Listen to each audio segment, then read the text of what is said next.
Eu não vou botar o meu na reta, você fez, ele fez isso com o filho, o que dirá com o Jacques Wagner? E tem que ser assim, isso tem que ser apoiado e que sirva de exemplo, tá certo? A Polícia Federal fez buscas e apreensões em endereços ligados ao líder do governo no Senado, Jacques Wagner. Boa noite. O líder do governo no Senado é alvo da PF em mais uma operação do caso Master. O senador do PT, Jacques Wagner, é investigado por suspeita de favorecer o esquema criminoso de Daniel Vorcar.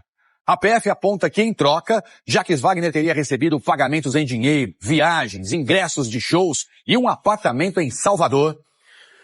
O que eu acho interessante é que, no decorrer da semana, o pessoal do campo progressista, o pessoal do campo da esquerda, meteu a rir pra chular, pra ninguém passou pano. Lamentável de um senador da República Baiana.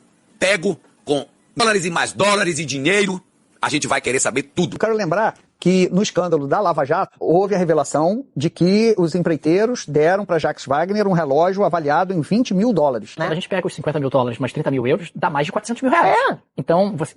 Gente, 482 por que alguém tem tanto dinheiro em casa? Nós estamos diante de um emaranhado, de uma prática sistêmica, né, de toda engenharia por trás, de roubo, de tráfico de influência, porque isso que está sendo atribuído a ele vai ficar provado, isso já é indício de propina. O senador Jacques Wagner está ligado a indícios, assim como outros senadores, para a modificação das garantias de investimentos, de depósitos de 250 mil para 1 milhão. Aí, do nada, ele recebe um apartamento na planta em nome de terceiros, que isso é o modus operandi, para quem sabe disso, de livrar, fora aquele volume ali de dinheiro e de dólares, que ele diz que é de diárias de viagem ao exterior, e mais de, se eu não me engano, 11 relógios, 12 relógios, que é uma fortuna, que também, assim como quadros, vinhos, relógios, criptomoeda, é feito para esconder esse dinheiro de corrupção. O Jacques Wagner, para quem não sabe, esse aí da foto, ó, extremamente íntimo, com Flávio Bolsonaro, com Alcolumbre, né? Eu, quando vi aquele cochichado dele no vídeo de Flávio no dia da votação lá do Senado, em relação ao Messias, indicação do Lula, eu fiquei ali, nem terminou a votação, eu digo aí, já vai dar errado. Porque uma coisa é você ter uma boa comunicação com o outro ala, e o líder ele tem que ter essa condição de fazer isso, mas a conversa era muito torta, né? Para quem viveu lá dentro sabe que um risco quer dizer, Francisco, até algo mais. E diante desse emaranhado aí de denúncias e de busca e apreensão da Polícia Federal, aqui e acolá chega um bolsonarista, até me mandou pelo WhatsApp a foto de Jacques Wagner, querendo colocar na mesma panela todo o governo nesse emaranhado, nesse engenharia bolsonarista do Master. E eu sou muito tranquilo, olha, eu quero que se exploda. Se exploda o Jacques Wagner, o filho de Lula, filho de Bolsonaro. Eu não estava lá, não faço parte disso. E você não tem que estar defendendo isso. Muito menos Lula. O recado de Lula foi claro. Ele disse o seguinte, ó, se for para investigar, investigue todo mundo. Chamei meu filho aqui, disse a ele que se você tiver, e só você sabe, você vai ter que pagar por isso. Isso é a opinião de um estadista, de alguém comprometido com o projeto de Brasil e não com o projeto pessoal. Mas o que foi que Bolsonaro fez? Vamos escutar aqui Lula primeiro. E qual é a orientação do governo? Investigue o que tiver que investigar. Quando saiu o nome do meu filho, eu chamei meu filho aqui. E eu falo isso com todo mundo. Olhei no olho do meu filho e falei, olha, só você sabe a verdade. Só você sabe a verdade. Se você tiver alguma coisa, você vai pagar o preço de ter alguma coisa. Se você não tiver, se defenda. Já Bolsonaro, foi o que Bolsonaro fez? Você não lembra não? Vamos aqui refrescar a memória. Putaria o tempo todo para me atingir mexendo com a minha família. Já tentei trocar gente da segurança nossa no janeiro, oficialmente, e não consegui. Isso acabou. Eu não vou esperar fuder a minha família toda, de sacanagem, ou amigos meus, porque eu não posso trocar alguém da segurança na ponta da linha que pertence à estrutura nossa. Vai trocar. Se não puder trocar, troca o chefe dele. Pode trocar o chefe dele? Troca o ministro. E ponto final. Tu entendeu a diferença do veinho e do presidiário? Meu irmão, não tem conversa não. Ou você vai proteger uma panelinha e destruir seu governo, como foi o que Jair Bolsonaro fez para encobrir os crimes do filho. Lula, ele tem um limite de lealdade. Eu não vou botar o meu na reta, você fez, ele fez isso com o filho, o que dirá com o Jacques Wagner? E tem que ser assim. Isso tem que ser apoiado e que sirva de exemplo. Tá certo? Como foi criado? Como foi criado? Eu falo, criado o desconhecido para o fenômeno da eleição de 2018. Como é que foi essa engenharia que vocês, o fermento que vocês colocaram em Bolsonaro, que ele virou o desconhecido, aquele deputado que não tinha quase projeto, que não se movimentava, que não falava quase na tribuna, para o Bolsonaro que virou uma febre nacional no período de 2018 a 2022? Budinei, a sua pergunta é uma pergunta tão importante que talvez nem você tenha a noção da pergunta que você fez. Vamos lá. Bolsonaro, amigo, e o bolsonarismo, que é sucessor do Bolsonaro, é o bolsonarismo, isso são sintomas, isso não são causas. Em 2012, começou-se um movimento no Brasil. Não é por causa de tantos centavos, o gigante acordou, você lembra disso? Aquele movimento, o MBL, aquela coisa toda. Bolsonaro nem era citado ali. Era um movimento de revolta. Que revolta era essa? Dos escândalos de corrupção, da classe política. E isso também se inclui o PT. Né? Embora o PT, nos escândalos que teve, quando você vai se aprofundar, era quem tinha menor culpa. Os partidos aliados, chamados Centrão, eram os que estavam mais envolvidos com os escândalos. Né? O PT, e Lula não deixa de ter uma culpa ainda que seja culposa, porque é presidente, aquela coisa toda. Mas muitas vezes a gente se torna vulnerável quando a gente baixa a guarda. E o Congresso Nacional não é brincadeira. Aí aqui eu também não quero colocar Lula na cruz. Porque não existe presidente. E quem conhece a história, essa semana eu estava estudando sobre a história do Brasil, inclusive República Nova, enfim, a monarquia, tudo isso. O Congresso, ele sempre controlou aquilo ali. Sempre controlou. Bota o presidente abaixo, como foi o caso de Dilma. E os erros da classe política criou uma necessidade de um herói, de um Saul. Foi isso que aconteceu. Não era Bolsonaro, era qualquer um que emergisse se mostrando contra o sistema. E até hoje as pessoas acreditam num tal sistema como se fosse algo à parte, mas todo mundo está dentro do sistema. Uma vez você eleito, você faz parte do sistema. Resta saber se você irá ser alimentado, drenado ou irá se perceber dentro desse sistema. Mas como foi escolhido ele, Bolsonaro? Vamos lá, vou chegar agora. O que é que acontece? Começou aquele movimento, o sentimento de revolta na sociedade. Ninguém apareceu como um catalisador daquela energia, daquela sociedade, daqueles anseios da sociedade.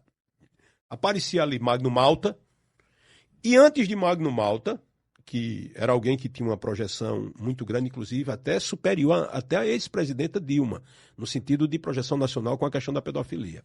Aí surgiu um justiceiro, Sérgio Moro. E Sérgio Moro não tinha carisma, mas tinha a fama de um comissório Gordon, ou talvez até de um Batman no Brasil. Lava Jato, e ele foi cogitado até com 8, 10 pontos na pesquisa, sem nem abrir a boca que seria um candidato. Bolsonaro percebeu isso. Procurou Magno Malta e disse, olha, chegou a hora. Inclusive isso relatado entre mim, Bolsonaro e Magno Malta. Magno Malta não quis meter o pé no acelerador, estava mais preocupado com sua reeleição, e eu compreendo ele. Aí Jair foi e entrou. Aí onde é que entra o mistério? Como você bem falou, Jair Bolsonaro era um deputado de baixo clero.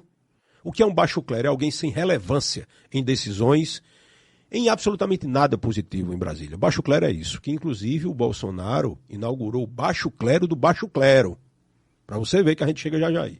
Então o Bolsonaro, ele começou a, de forma até surpreendente, lembra de Enéas, que Enéas, as pessoas riam de Enéas pela genialidade dele, as pessoas riam de Bolsonaro pela babaquice dele, as ideias, ele falava em coisas assim que você dizia que isso é um absurdo. E ele era um ser caricato, mas foi criando popularidade.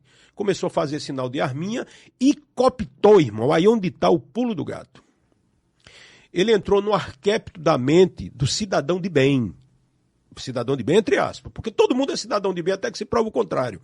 Mas ele juntou o Deus, pátria e família. Todo mundo tem família, todo mundo gosta do seu país, e todo mundo, de alguma forma, tem alguma conexão com o sagrado, com sua religião. Então ele botou Deus, pátria e família.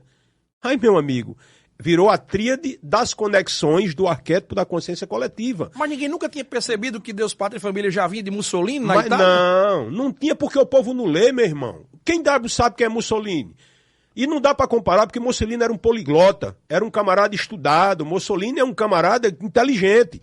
psicopata, mas inteligente. Eu não posso comparar Bolsonaro com Mussolini, muito menos com Adolf Hitler. Que a gente está falando de pessoas cultas, eruditas, que faziam um discurso fora do comum.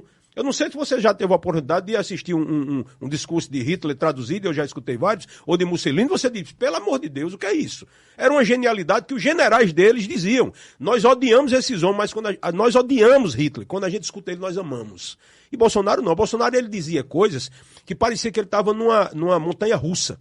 Ele vinha, descia, subia de novo, entrava no trem fantasma. Bolsonaro era uma tragédia. Bolsonaro não tem uma verve, ele não tem uma forma eloquente de falar. Ele falava por ganchos, por gatilhos. Por exemplo, bandido bom é bandido morto, a única coisa boa no presídio de Pedrinhas, em Maranhão, o presídio de Pedrinhas, ele entrava na história... Citação bíblica. Mas nem ele sabia o que era Bíblia. Bolsonaro não lê, Bolsonaro decorou o único versículo que é a sentença da sua prisão. Porque a verdade está vindo à tona e a verdade liberta. Conhecereis a verdade e ela vos libertará. Exatamente. E esse versículo ele anotava na mão, porque ele nunca tinha lido. Bolsonaro, ele é um produto dessa consciência coletiva e, acima de tudo, de uma explosão de identidade do povo brasileiro. Aí eu vou chegar aqui num ponto mais pontual ainda, mais preciso. Nós viemos de um país onde havia o preconceito cultural. E aqui não é discurso, nem arquétipo, nem jeito de ativista eu tenho. Mas eu sou conhecedor da história. Desde a invasão dos portugueses aqui no Brasil, antes de 1500 eu estudo e depois de 1500 eu estudo também. Sempre foi um Brasil de privilégios. Da classe aristocrata, dos coronéis, desde a princesa Isabel, que disse, olha, chega, não dá mais para ter isso aqui. Chegaram para ela e disseram, a senhora vai entregar seu império através dessa sua medida. Ela disse, pronto. E ela foi exilada. E quando a gente vai para a história dos exílios, daqueles que quiseram fazer bem ao Brasil, a gente vai para Juscelino Kubitschek, a gente vai até para o próprio Vargas, que foi uma era dura. É vasta, né? Mas sempre tem alguém que se incomoda, que é o capital. E Bolsonaro conseguiu. Aí você agora preste atenção. Quando as pessoas perceberam, as pessoas não, esses interesses perceberam alguém com a popularidade e um magnetismo da sociedade, mas sem raiz, sem estrutura espiritual, sem raiz familiar, apenas digamos assim, um elefante com muita força, mas sem cérebro. Era Bolsonaro. Aí cercaram ele. Aquela boa intenção que Bebiano tinha, que o povo brasileiro tinha, do que ele dizia que ia combater a corrupção. Não era o discurso de Bolsonaro? Combater a corrupção, lutar contra o sistema. Inclusive dizia, o Centrão é isso e aquela outra. Do nada, Bolsonaro começa a dizer, eu era do Centrão, eu acabei a Lava Jato. Quer dizer, o estelionato eleitoral. Então, por que ele foi escolhido? Ele não foi escolhido uma ideia. E ele entrou na ideia. Quando ele entrou na ideia, ele vestiu aquela roupa sem nenhuma estrutura. Vamos lá. Família. Bolsonaro é uma tragédia como chefe de família. Aí você está dizendo, mas Julian, por que você está dizendo isso? Eu estou dizendo isso porque eu sei e porque vazou. O relacionamento dele trágico, do filho entre ele e Eduardo, que ele não tem moral nenhuma para Eduardo, inclusive com falta de respeito, palavrões, que um pai que se dá o respeito jamais aceitaria. Aí eu sei das confusões da própria família entre filho, mulher com filho, irmão com irmão, ele com filho, sabe? Um filho dele que ele foi buscar, que a mãe levou, nem botou o nome dele, que era o Renan, trouxe para cá. Então, em termos de família, Bolsonaro é um dos piores exemplos que pode existir, mas ele leva essa bandeira da família. Como cristão, Bolsonaro é uma tragédia. Bolsonaro corrompeu todas as esposas. Não existe uma única pessoa ao redor dele, isso vai do Queiroz, isso vai do advogado dele, Youssef, isso vai dos filhos, isso vai de todo o entorno dele. Todo mundo é corrupto, cara. E como é que E para finalizar, conseguiu... entrei na questão da família, entrei aqui na questão de ser cristão e da pátria. Aí ele lascou tudo, porque o camarada sempre buscou dar golpe, sempre deixava isso claro como alguém que não queria pagar imposto, alguém que daria o golpe, alguém machista, preconceituoso, misógino. Então veja só, aí você vai dizer, mas como?